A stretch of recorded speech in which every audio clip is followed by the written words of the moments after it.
நல்லா வதங்கிடுச்சு பாருங்கள். இப்போது இதுக்கு தேவையான அளவுக்கு மிளகாத்தூள் வந்து 1 ஸ்பூன் போட்டுக்கிறேன். காரத்துக்கு தகுந்த மாதிரி மிளகாத்தூள் பாருங்கள். தனியாத்தூள் 1 ஸ்பூனு போட்டு நல்லா வதங்கினதையும்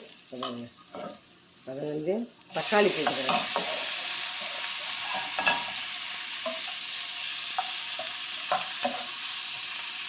தக்காளி நல்லா வதங்கிட்டேன்.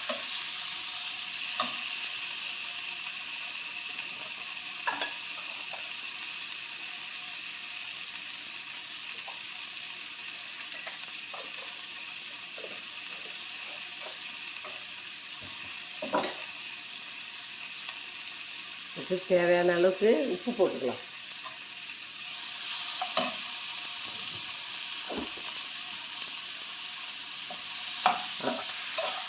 அனல் வந்து கொஞ்சம் ஸ்லோ பண்ணிவிட்டு நல்லா தக்காளி நல்லா வதங்கணும்.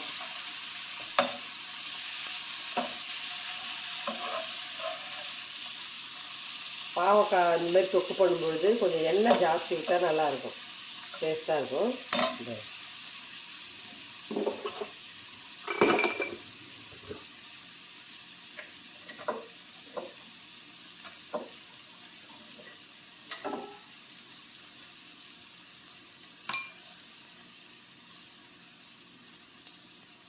பாவக்காவுக்கு கொஞ்சம் மஞ்சப்பொடி போட்டுக்கிறேன்.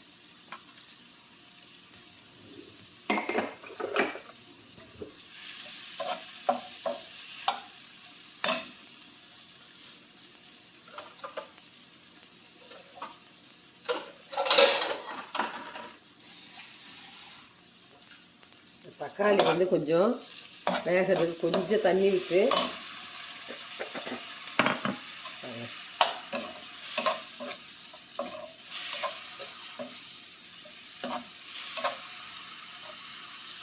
நல்லா மசிக்கணும்.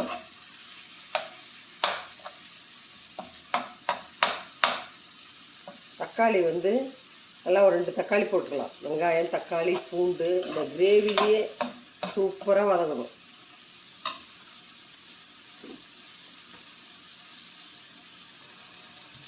அதெல்லாம் நல்லா வதங்கிடுச்சு. இப்போ அரிஞ்சு வச்சிருக்கிற பாவக்காயை கொட்டிக்கலாம்.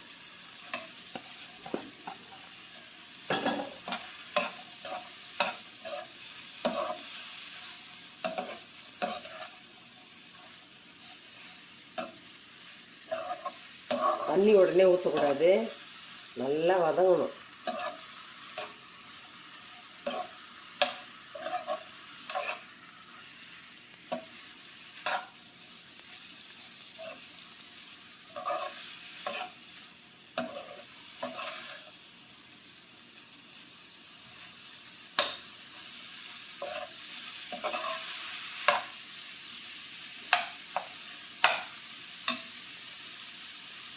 உப்பு வதக்கும்பொழுது கொஞ்சம் போட்டால் இன்னும் கொஞ்சம் போட்டுக்கிறேன். இல்லை, உப்பு, மஞ்சத்தூள், வெங்காயம், தக்காளி, பூண்டு எல்லாம் போட்டிருக்க பாருங்க, சூப்பராக இருக்கும். கொஞ்சம் தக்காளி 2 தக்காளி ஜாஸ்தி போடும்போது போட்டு செய்யும்போது அந்த கசப்பு தெரியாது. இப்போது தண்ணி ஊற்றிக்கிறேன்.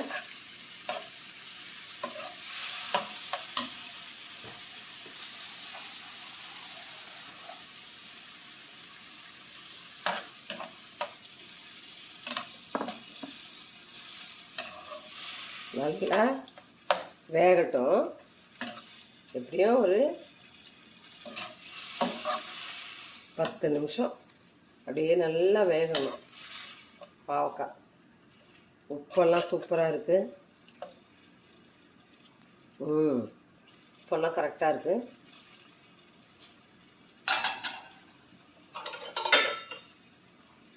நல்லா வேகட்டும், மூடிடலாம். 10 நிமிஷம் வேகட்டும்.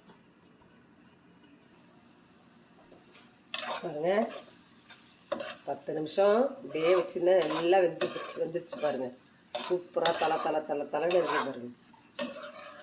இன்னும் நல்லா திக்க ரொம்ப நல்லா இருக்கு. உப்பு இருக்கா பார்க்கலாம்.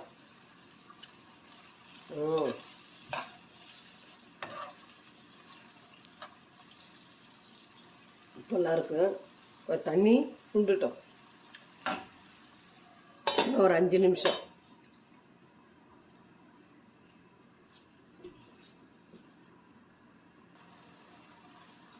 பாவக்காய் பாருங்கள் சூப்பராக வெந்திருக்கு பாருங்கள். நல்லா கிரேவியாக நல்லாயிருக்கு. இது சாதத்திலே போட்டு பிசைஞ்சு சாப்பிட்லாம். இப்போ லாஸ்ட்டாக என்ன செய்யணும், நம்ம லேசாக ஒரு கொஞ்சம் புளி, ஒரு கொட்டை புளி விட்டுக்கலாம். விட்றவங்க விடலாம், கசப்பு சாப்பிட்றவங்க சாப்பிட்லாம், கசப்பு சாப்பிடாதவங்க கொஞ்சம் புளி விட்டுக்கலாம்.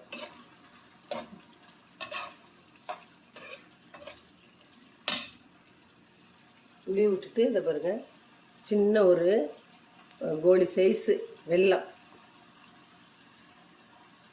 வெல்லத்தை போட்டுக்கலாம்.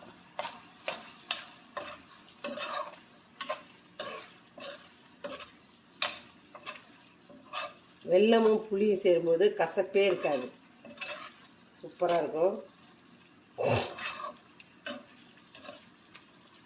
கசப்பு சாப்பிட்றவங்க வெல்லம் போட தேவையில்லை.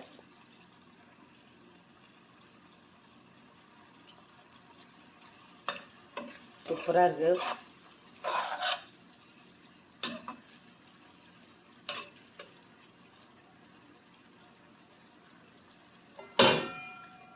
ஒரு 2 நிமிஷம் தண்ணி சுண்டுட்டோம்.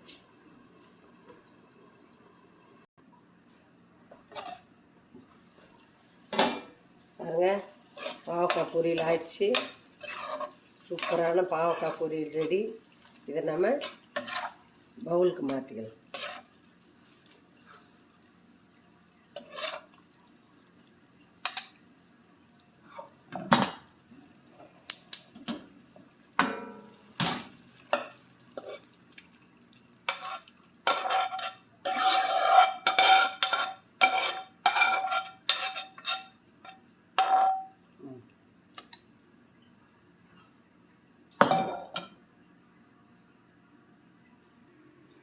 சூடான பாவக்காய் கிரேவி பாருங்கள் ரெடி ஆயிடுச்சு. இந்த மாதிரி நீங்களும் செய்து சூப்பராக பாருங்கள். சாப்பாட்டுக்கு, சாதத்துக்கு, தயிர் சாதத்துக்கு எல்லாத்துக்கும் ரொம்ப அருமையாக இருக்கும். இந்த மாதிரி நீங்கள் செய்து சாப்பிடுங்க. ஓகேங்களா? பாய்.